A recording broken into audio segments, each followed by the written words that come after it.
আজকে আপনাদেরকে দেখাবো আমাদের বাড়ির বিভিন্ন ছাগল। ছোট বড় সবই ছাগল পরিবারের মতো যত্ন ও পালন করা হয়।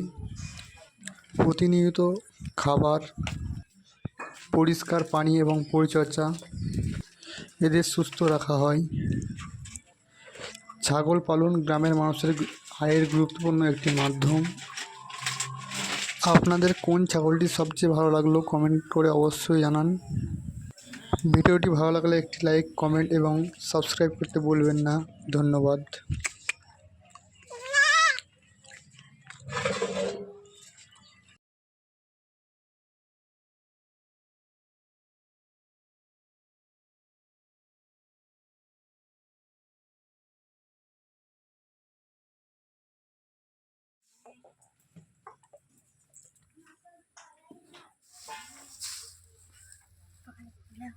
अब हम पका लिया